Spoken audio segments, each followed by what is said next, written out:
मैं professor Ashwini Agarwal 4D infuser institute से आज मैं आपको एक बहुत बहुत ही यूनिक सी बात बताने जा रहा हूँ। यूनिक सी बात क्या है कि हमने कहा भोगी बने निरोगी।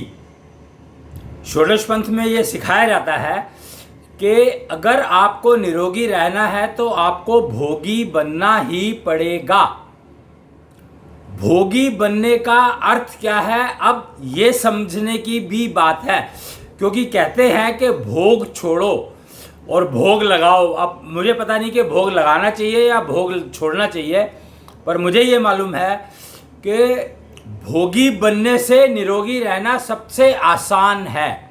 ये बात मैं अच्छे से जानता हूँ और अच्छे से समझ चुका हूँ।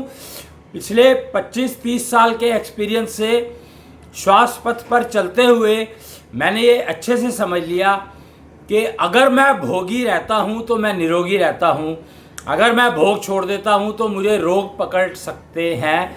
और पकड़ सकते हैं क्या, पकड़ लेते हैं। अगर मैं भोगी रहता हूँ तो मुझे रोग मेरे पास दूर दूर तक नहीं आते।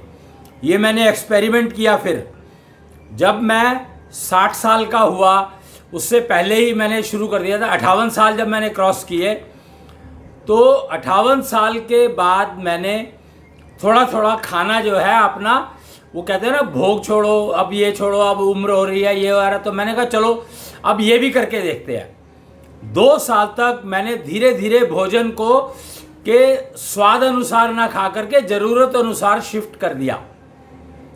और 60 साल में पहली बार मुझे हॉस्पिटल जाकर के एडमिट होना पड़ा। मेरा हीमोग्लोबिन 4 रह गया, जो कि एवरेज जो है 11 से 12 होना चाहिए। तो मैंने सोचा, जब मैं हॉस्पिटल में गया और जाने के तुरंत बाद उन्होंने मेरा बहुत सारा ब्लड लिया, बहुत सारे टेस्ट करने पड़े, क्योंकि ब्लड को इन्फ्यूज़ करना था, नया दूसरा ब्लड चढ़ाना था मेरे को। तो वो ब्लड मेरे को रिएक्शन ना दे, उसके लिए मेरे ब्लड के बहुत सारे सैंपल लेकर के टेस्ट किए गए और उसके बाद मुझे ब्लड चढ़ाया गया। 3 दिन का प्रोसीजर लगा, ये 2 यूनिट ब्लड चढ़ा था मेरे को। पर पहले ही दिन जब वो टेस्ट कर रहे थे, उसके बाद जब मैं अपने रूम में शिफ्ट किया गया, तो मैंने सोचा कि मेरे साथ ये क्यों हुआ। तो तुरंत मेरे को एक जवाब मिला मेरे अंदर से कि तूने खाना जो है वो खाना शुरू कर दिया था जो तुझे स्वाद नहीं लगता था। यानी तूने भोगी बनने का रास्ता छोड़ दिया था। और मैं भोगी बनने का रास्ता पकड़े हुए हूं, ये बात मुझे पता नहीं थी।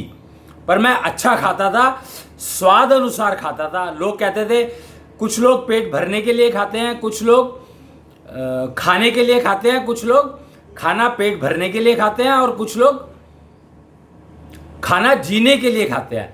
पर मैं हमेशा ये कहा करता था, मैं खाना स्वाद के लिए खाता हूँ। मुझे चाहे कितनी भूख लगी हो, अगर खाना मेरे स्वाद का नहीं बना तो मैं नहीं खाता। मैं बाहर जा करके कुछ खा लूँगा, पर खाऊंगा स्वाद अनुसार। ये मैंने नियम बना रखा था अपना।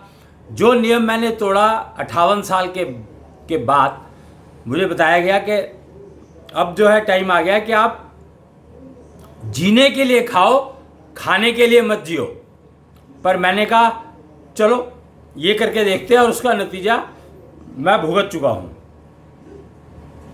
अब कभी भी नहीं करूँगा ऐसा। मैं स्वाद अनुसार ही खाऊंगा। और फिर मुझे भोगी बनने का भी समझ में आया कि मैं भोगी था तो स्वस्थ था।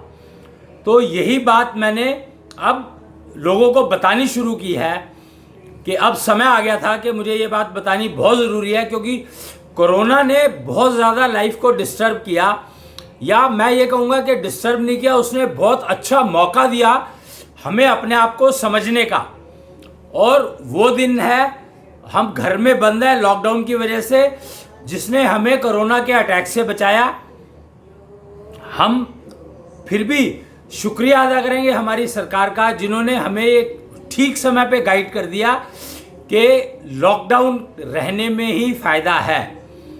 पब्लिक है, पब्लिक को ये बात बता करके और थोड़ा सा इंश्योर करके अगर हमने वो अचीव कर लिया जो पूरी दुनिया में कोई नहीं कर पाया, तो ये एक बहुत बड़ी उपलब्धि है हमारे देश के वासियों की, भारतवासियों की, जिन्होंने सिद्ध कर दिया कि जब दिमाग की बात होती है तो हम उसमें सर्वोत्तम हैं। और तकरीबन मैंने देखा है कि भारत में व्यंजनों की कमी नहीं है। आप देख सकते हैं कि पूरा भारत अगर ट्रैवल कर ले तो आप पूरी ज़िंदगी बिता देंगे और सारे तरह के व्यंजन टेस्ट नहीं कर पाएंगे। व्यंजन की गिनती है नहीं। ऊपर कश्मीर से लेकर के या लेह से लेकर के या लद्दाख से लेकर के और आखिरी पॉइंट जो है रामेश्वरम, जो श्रीलंका से पहले का राम सेतु है, इवन श्रीलंका में भी शायद इफेक्ट है उसका कि खाने का इतना वेरिएशन कहीं पर संभव नहीं है। क्यों? क्योंकि यहाँ पर हर तरह का स्वाद अवेलेबल है, हर खाने में स्वाद है। तो स्वाद अनुसार खाना और सूटेबिलिटी, दो चीजें। सूटेबिलिटी का मतलब है कि कौन सा ऐसा भोजन में कौन सी ऐसी चीज है जो मुझे नुकसान करती है, ये मुझे पता होना चाहिए। ये मुझे पता होगा तो मैं बहुत आसानी से दुनिया के किसी भी कोने में जाकर के खाना खा सकता हूं और मुझे नुकसान नहीं होगा।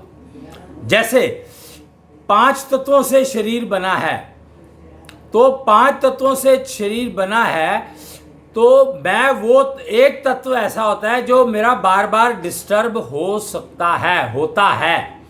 ये मैंने समझा, देखा, बस उस तत्व का पता किया मैंने।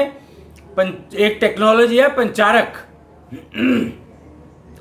इसको फाउकोलॉजी सब्जेक्ट, एक सब्जेक्ट है फाउकोलॉजी, फाउकोलॉजी के ऊपर डेवलप किया हुआ एक सब्जेक्ट है पंचारक। और उससे ये पता लग जाता है कि आप खाने में ये चीज़ अगर खाओगे तो आपका ये वाला तत्व डिस्टर्ब होगा और इस तत्व को आप खाओगे तो आपकी ज़िंदगी डिस्टर्ब होगी, रोगी हो जाओगे, आप भोगी नहीं रहोगे। तो भोगी रहने का मतलब है कि आपको तत्व पता होना चाहिए, उस तत्व आधारित खाना नहीं खाना है। पहले ना प्रकृति कहा जाता था इसको, वात पित्त कफ, कि ये दोष आपका जो है वो बार बार डिस्टर्ब होता है, ये दोष आप में आता है, तो आप कृपया ये खाना मत खाएं जिससे कि आपका ये दोष हो। जैसे दही नहीं खानी, इस तरह के जो वो सजेशन दी जाती थी वो दोष के ऊपर देख करके दी जाती थी। हम लोग तत्व देखते हैं और तत्वों के आधार पर खाने का डिसाइड करते हैं कि ये नहीं खाना है और ये खाना है। माइंड इट, खाना ही आपके पंचारक को भी डिस्टर्ब करता है। पंचारक वो कंपोनेंट है जो आपके शरीर को चलाता है और खाना ही आपके ऊर्जा को डिस्टर्ब करता है, जनरेशन को। जो नेचुरल एनर्जी प्रकृति सोर्स है आपके शरीर में, प्राकृतिक सोर्स है जो एनर्जी जनरेट करता है आपके शरीर के लिए, वो प्राकृतिक शरीर भी डिस्टर्ब होता है अगर आप खाना ठीक नहीं खाते हैं तो। यानी भोगी बन करके खाना नहीं खाते हैं तो। भोगी बनने के लिए क्या चाहिए? तत्व पता होना चाहिए, उस तत्व का खाना मुझे नहीं खाना है, चाहे दुनिया के किसी कोने में जाऊं, मात्र वो अवॉइड करना है। और दूसरा, स्वाद अनुसार खाना है। और ये पक्की बात है कि वो खाना आपको स्वाद नहीं लगेगा जो खाना आपके तत्वों को डिस्टर्ब करता है। ये भी पक्की बात है, लेकिन समझना पड़ता है। हमने कई बार कहा कि आपका ये तत्व खराब है, आपको ये नहीं खाना चाहिए। कहते हैं जी मैंने 6 महीने पहले ही छोड़ा। अभी गेहूं की बात हो रही थी, किसी ने पूछा मेरे से, तो मैंने उसको बताया भी आपका जो है गेहूं खाने से आपको प्रॉब्लम होती है। वो कहता है जी मैंने पिछले 15 दिन से ही गेहूं छोड़ी है क्योंकि मैंने टेस्ट करवाया तो मुझे गेहूं से एलर्जी निकली। अब ये बात उसको पता है, मुझे नहीं मालूम। मेरे को तो फ़ोन आया कहीं से, मैं जानता भी नहीं, उनको मिला भी नहीं, सिर्फ उन्होंने फ़ोन पर मुझे बताया। मैंने उनकी नब्ज़ देखी, उनकी डेट ऑफ बर्थ से कनेक्ट करके, और नब्ज़ देखी उनकी, और नब्ज़ देख करके पता लगा मुझे कि इनको गेहूं नुकसान करती है, और मैंने वो बता दिया उनको। तो कौन सा तत्व मुझे भोजन में अवॉइड करना है वो मुझे पता होना चाहिए। वो पता लग जाता है तो मैं फिर जो भोग करूँगा, जो खाना खाऊंगा, वो मेरे को नुकसान करने का सवाल ही नहीं उठता। मैं भोगी रहूँगा तो मैं समाधि में रहना सीख जाऊँगा। श्वासपैथी करूँगा तो मैं समाधि में रहना सीख जाऊँगा और भोग मुझे फ़ायदा देगा। अगर मैं श्वासपैथी नहीं बनता तो भोग भी और वो ध्यान रखूँगा नहीं मैं, क्योंकि श्वासपैथी के ऊपर ही तत्वों का डिपेंडेंसी है, तो मैं ध्यान नहीं रखूँगा। जो खाना मुझे अवॉइड करना है वो मैं नहीं अवॉइड करूँगा, तो नुकसान होगा ही होगा। मैं समाधि में रहना नहीं सीख सकता। तो समाधि में रहना सीखना मतलब वर्तमान में रहना, और वर्तमान में रहने का मतलब है कि आप तुरंत रिएक्टिव होते हो। जो भी कोई आपको समस्या आती है उसका समाधान तुरंत कर देते हो। अगर आप वर्तमान में रहोगे तो कर पाओगे, नहीं तो नहीं कर पाओगे। वर्तमान में रहने का मतलब है समाधि में रहना, और समाधि में रहने का मतलब है कि आपके पास अपनी हर प्रॉब्लम का सलूशन है। सामने जो आता है उसकी भी तकरीबन सारी प्रॉब्लम्स को आप गाइड कर सकते हो कि ये करोगे तो फ़ायदा होगा, ये करोगे तो नुकसान होगा, ऐसा रास्ता करके देख लो, ये आपको फ़ायदा करेगा। तो समाधि में रहना मैंने बताया आपको, और भोगी बनना मैंने बताया आपको कि भोगी बनकर जीवन व्यतीत करना है।